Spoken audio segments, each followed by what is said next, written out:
Hi everyone, my name is Gidget. I'm a licensed real estate broker and I'm currently based in Cebu City.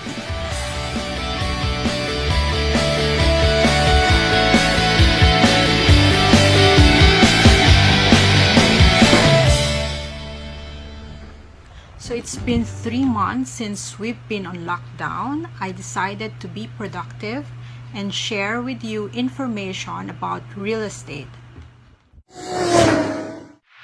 For today's video, we will talk about some terminologies we often hear during real estate transactions, particularly when you are inquiring about a property.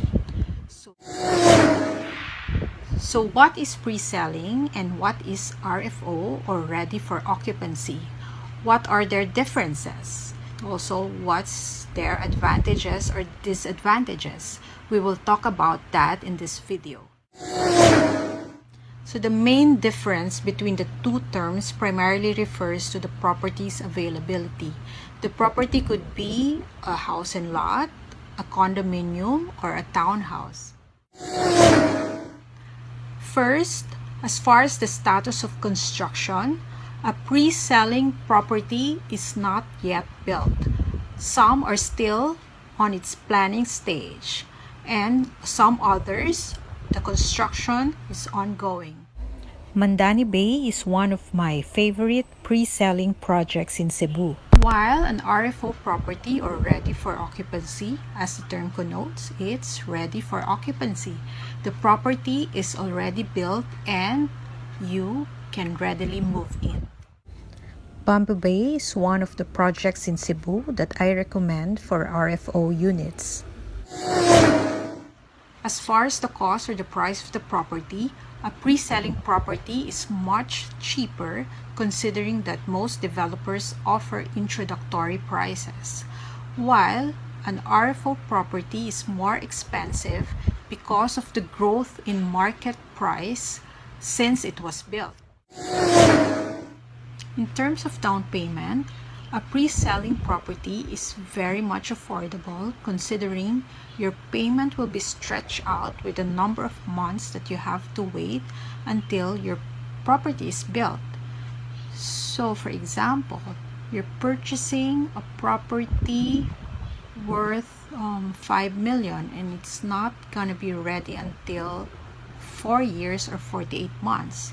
So normally a developer would require a 20% down payment. So 20% of 5 million, that's 1 million, and the 1 million you can divide to 48 months because that's the number of months you'll wait until the property is built. So 1 million divided by 48, that's around 20,833 per month. Whereas if you're buying a ready for occupancy property, then you have to pay outright the 20%, or some developers can give you as long as 1 year. Of course, for pre-selling property, if you decide to pay in cash, you will have a spot cash discount. Or if you decide to pay this down payment in full at one time, you also have a discount.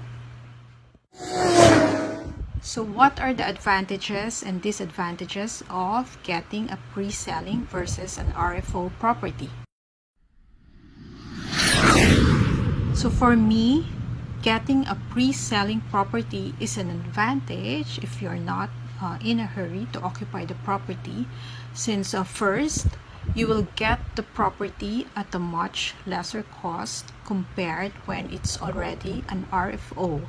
Second, the affordability, considering that your down payment will be stretched out with the number of months you will wait until the property is ready, like if it's 2 years, 3 years, or 4 years.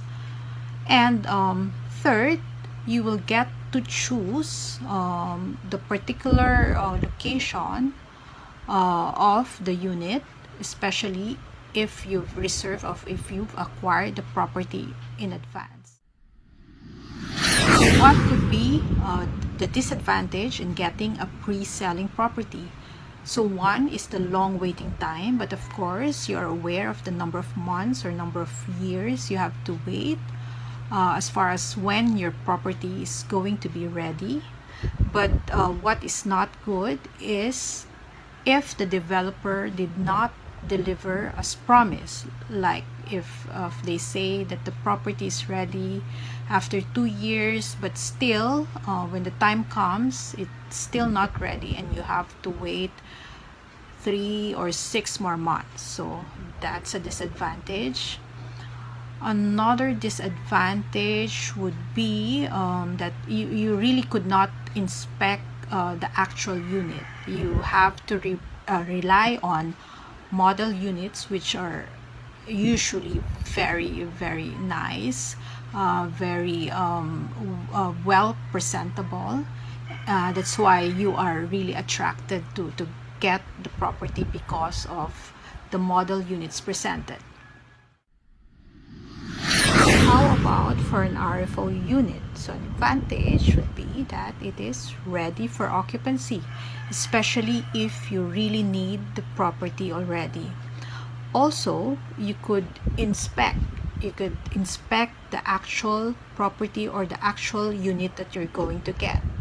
So, while the disadvantage in getting an RFO property is that it's really more expensive compared to getting it at its pre-selling stage. Also, in terms of down payment, you have to pay outright the 20% down payment, and it's a big money that you have to really save ahead. So that's it for today. I hope you know now the difference between pre-selling and RFO. Thank you for watching. Stay safe and stay positive.